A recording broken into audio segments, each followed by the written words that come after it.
Сәлеметсіздер ме, құрметті көпшілік. Соңғы видеомда Жамбыл Жамбаев атамыз жайлы жазылған 100 жасаған бәйтерек кітабынан әңгімелер келтірген едім.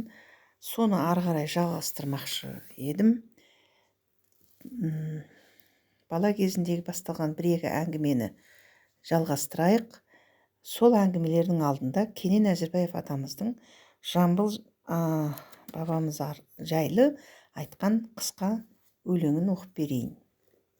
Көрген сайын жәкеңді күліп қайттым жадырап, сүтке тойған қоздай бөгіп қайттым маужырап, шежіредей таратып елді аузына қаратып, көрғұлын айтқанда көз ілмейтін таң атып, алпамысты толғаса жұрттың көзін қадалып, қатағанмен сүйінбай айтысқанын заулатып, білмесе ақ бір әріп жыр теңізін толатып, құмдаушы еді қанатын, домбырада күйші еді, күйші атанбай жыршы еді, көп білетін ескі сөз түгесілмес сыршы еді, дарынды ақын дүр еді, атағы зор ер еді, ата тегін 300-дің 10 саусақтай біледі, қырғыздардың атасын мүдірмей айтып береді, әңгімені шерткенде табылып сөздің керегі, құмарыңа құятын адамның асыл көрегі, тарыққанға пайдалы тапқыр ойы бар еді, толқи топқа түскенде тайпалмаға пар еді, жолда жүгін қалдырмас жалғыз өркеш нар еді, Жамбыл аты жыр еді, аш-арықтың ар еді деп мақтаған екен. Кенен Әзірбаев атамыз асында аз-маз жүрсе де көп тәлімаған кісі екенін осындай өлеңдерінен жазып білдіріп отырған екен. Енді әңгімеге келетін болсақ, ары қарай жалғастырып, молда алдында деген қысқа әңгіме беріледі. Жаз айы ел жайлауына көшіп қонған кез, бір күні Жабай баласын ертіп көрші байдың үйіндегі молдаға барады. Бұл кезде Жамбылдың жасы 13-ке толған шағы. Жабай молдаға: еті сенікі, сүйегі менікі, осы баламның көзін аш, хат танысын, ойын қуып кетпесін, өзінің ондай да әдеті бар деп әбден пысықтап тапсырады. Сонымен оқу басталып кетеді. Бала Жамбыл 5-6 күндей дәріске қатысып байқап жүреді. Өзге балалар әріп сөз жаттаса, Жамбыл ішінен өлең жұптап отырады. Онысын қасындағы шәкірт балаларға айтып, оларды ауық-ауық күлдіртіп қояды. Сол үшін де ол молдадан талай таяқ жейді. Ол енді молданы мазақтап өлең шығарады. Оны балалар жаттап айтады. Мұны естіткен дүмше молда Жамбылды тағы да шыбықтың астына алады. Бір жолы мынандай оқиға болыпты. Басында дағарадай сәлдесі бар молда Жамбылға төне келіп: «Кәне, өлеңші бала, дәрісті қайталашы» деген. Оны Жамбыл қайта айталсын сілейіп тұрып қалған. Сол-ақ екен, молда кәрі жынын шақырып, баланың жон арқасына солқылдақ көк шыбықты ойнатқан. Арқасы білеу-білеу боп кеткен бала жылаған бой үйіне барады. Етік жамап отқан әке оған ала көзімен қарап: «Молдадан неге қаштың? Өлең шығарып оны мазақтағанда тапқан пайдаң осы ма? Саған сол керек» дейді. Ұлдан шешесі араға түсті. «Отағасы, баланы аясаңшы. Жап аузыңды, жайың отыр. Басына оқуғын болса қайтесің, азар болса бір балаң қойшы болады да». «Жап аузыңды дедім ғой мен саған». Ана баласының басынан сипап бауырына баса бергенде, Жабай ұшып тұрып баласының жағынан тартып жібереді. Жамбыл еңіреген бой далаға тұра қашты. Сонымен Жамбыл молдадан да үйден де безеді. Басының ауған жағына кете барады. Бір мезгілде өзенді өрлеп бара жатқан баланың құлағына қыл-қобыздың ызыңдаған үні талып естіледі. Қанадан аға деп ол үн шыққан жаққа қарай жүгіре жөнеледі. Келсе, нағашысы көрші ауылда күй тартып, думан құрып отырыпты. «Жамбылжан, қайда жүрсің?» деп ол өксіген балан арқасынан қақса, арқасы білеу-білеу қанталап кетіпті. «Бұл не, сені кім сабады?» дейді. Сонда жас Жамбыл қобызды ала салып, былайша мұңын шаққан екен. «Шып-шып етіп молданың қолындағы тобылғы, қозалтпайды жонарқам талай дүре соғылды, тартылдатып танадай жыртар болды тонымды, тілі ащы бала деп қайнатты, әбден сорымды дейді. Қанаданның ызасы қайнайды. Ол дереу жиенін қолынан жетектеп молдаға өзі барғалы тұрғанда алдынан жабай шыға келеді. Ол тентек күнәһарға неге жаның аши қойды? Қоя бер былай баланы, молданың алдына өзім сүйреп апарайын дейді. Оу Жабеке, сізге не болған? Қарғадай баланы зәбірлеп. Онда сенің шаруаң болмасын, бала менікі, не істесем де өзім білемін дейді. Осылайша қанадан мен жабай сөзге келіп керілдесіп қалады. Содан біраз жылға дейін бір-біріне қырын қарап қатыспай жүрген екен. Бұл бірінші әңгіме. Екінші әңгіме жарапазан деп аталады. Жамбыл Албырт бала кезінде жылтқышы, қойшы қолаңдармен және әр ауылдың әзілкеш қуақы жастарымен бірге жарапазан, әзіл қалжың, өлеңді көп айтады. Бұл жерде жарапазан дегенге оны түгелдей діни өлең деп ұқпау керек. Жарапазан сияқты халық өлеңдерінің дінге байланысты емес түрлері аз болмаған. Ел ақын жыршыларды және әр ауылдың өлеңші жастарының үй иесі мақтаған жас үлкен кісілерге, жас нәрестеге және мырза жігіттер мен қыз келіншектерге арналған бата, тілек, мәндес өлеңдер мол айтылған.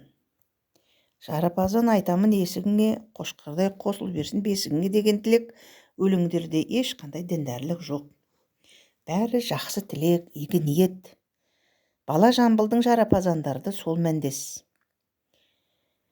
Жабай үйден безіп кеткен баласын іздестіріп жүреді. Біреулер Қырнақ ауылдан көрдік, енді бірі Ойдақ ауылдан көрдік, тағы бір ағайындары жарапазан айтып жайлауда жүр дегенді айтқан. Бір күні Жабай Ой жайлаудағы малшылар ауылына барып қонып отырса, ел ас су іше бергенде тыстан сампылдап жарапазан айтып тұрған бала дауысы естіледі. Ей, жарапазан айтамыз ел жағалай, көгалай үйрек ұшадық көл жағалай. Жас Жамбыл бұл жолғы жарапазанды осылай дәстүрлі әуенмен бастап, аяғын былай төкпілеген. Мен өлеңді төгейін, алыс жақын демейін, осы үйдегі жарандар құлақ салып қараңдар. Бұл жырымның бас жағы жарапазан болғанмен, ар жағында мәні бар, арнаулы және әні бар.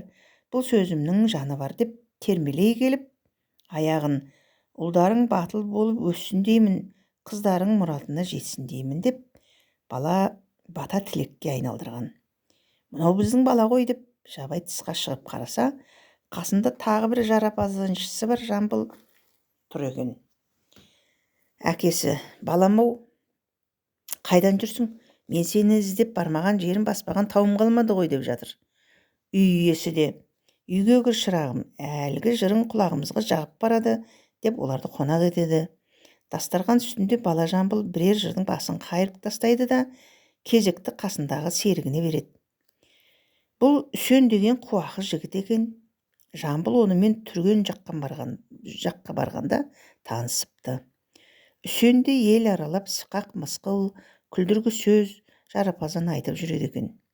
Ол кішкентай қалақша домбырасын қағып жібереді де. Өткен жазда Қызылбөрік ауылына бардым. Самаған деген батыры бар екен.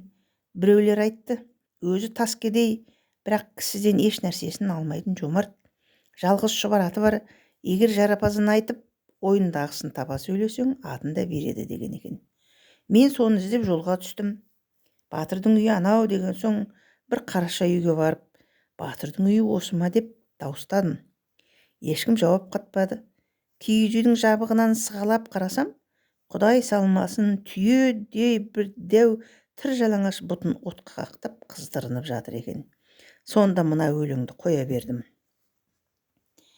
Үйің екен, үйдің көркі шиекен, қалмақ балдай құлпырған, бой берместен жыртылған, қай сорлының үйі екен, шұқыр тесілген, неменеге мәз болып, отбасына көсілген, қақ айырылған есігің, бір қуарған қусың-ау, құрып қалған несібің. Қарт бурадай жараған, санын отқа қалаған, бос туырлық жаппаған, өлгенге иман айтпаған, әлгі айтқан мырзасы осы меді япырмау ат береді деп мақтаған деді. Осы сөзді естіткен батыр ұста мына иттің баласын деп үстіне шидемшекпен жамыла салып мені тасырлатып қуа жөнелді. Мен өрге қарай салып жеткізбей кеттім дейді. Үсеннің бұл сөзіне манадан бері қабағын қарс жауып отырған жабай да үй иесі де күліп алады. Олар сол үйде қонып ертеңіне ауылына қайтпақ болды. Жабай баласына қарап: «Ал балам, ауылға қайтайық. Менің мал жанға қарайтын шаруам бар, сен молдаңа бар, оқуыңа кіріс» деді. Манадан бері осы сөзді айтады деп отырған Жамбылдың жорамалы дұрыс болып шықты. Ол ішінен торлап отырған өлеңін әкесіне айтып салды. «Оқымаймын молдадан, не оқытпақшы, ол маған, бала келсе сабаққа жем дәметкен дорбадан, ақ сәлдесін төңкеріп көзін жұмып теңселіп күн ұзаққа боздаған». Осылайша ол әке бетіне тіке келді. Бұрын мұндай мінезін байқамаған жабай сәл отырып қалды. Баласын қамшының астына алайын десе, кісі үйінде отыр, алмайын десе ызасы өтіп барады. «Сонда не істемексің?» дейді іштей ашуға булығып отырған әкесі. Баласы жаңа айтқан өлеңін жалғап кетті. «Оқығанша мен одан домбыраны қолға алам, өлең кірген түсіне, жөргегінде мен болам. Қинама, әке, қинама, болмас енді зорлаған» дейді. «Жарайды» дейді әкесі. «Оқымасаң оқымай-ақ қой, бірақ ақын болмайсың» дейді. Еңкейде 50 бақсы, 80 ақын жаратып мінеді екен ерттеп атын. Қобызы домбырасы үні қосып гулейді, жын қаққандай кешке жақын. Деген шыбыл шалының мазағы екейге аз ба? Енді сен 81-ші ақын болмай-ақ қой. Бала деген әке жолын қуар болар, маған көмекші қолқанат бол, шаруаға қарайлас сонда» дейді. Бала әкесінің бұл сөзіне лажсыз көнді. Жамбыл ауылға келген соң қой бағысты, жылқышылармен бірге жайлауда, қыстауда жүрді. Олардан талай әңгіме, аңыздар тыңдады. Біреуі көрғылы, ертөстікті айтса, енді бір қарт қойшы Ерқосайдан әңгіме қозғады.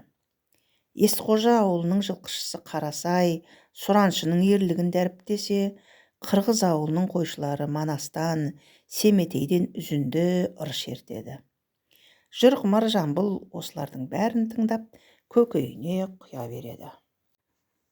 Міне, құрметті көпшілік, бір-екі әңгімеден үзінді келтірдім.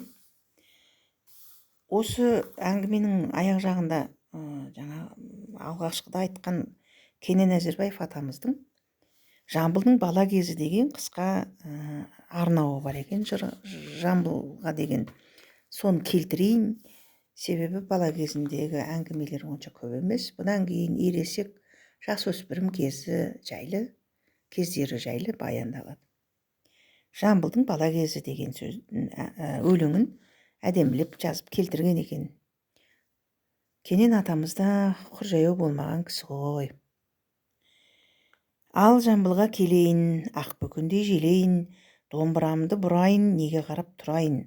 Ұстаздығы бар еді, сыр құрметін қалайын. Жападан туған баланың Жамбыл екен кенжесі. Көп болыпты еркенің айтқаныңа көнбесі. Шаруаға қыры жоқ, малға қарар түрі жоқ. Балалармен ойнаса ұрыспай келген күні жоқ. Өзгелер айтса өркеуде, өзінше бір міні жоқ. Молданың тілін алмайды, мал жаюға бармайды. Алпыстай ала жылқы бар, басқа малы болмайды. Таң атқаннан күн батқан, тай мінуден талмайды. Соғанда көңілі толмайды. Жылқыға Жамбыл бармайды, жылғадан ұшқан торғайды, жыр қылып Жамбыл толғайды. Сүйінбайдың ауылына қашып кетіп келмейді, Сарыбайдың ауылына асып кетіп келмейді.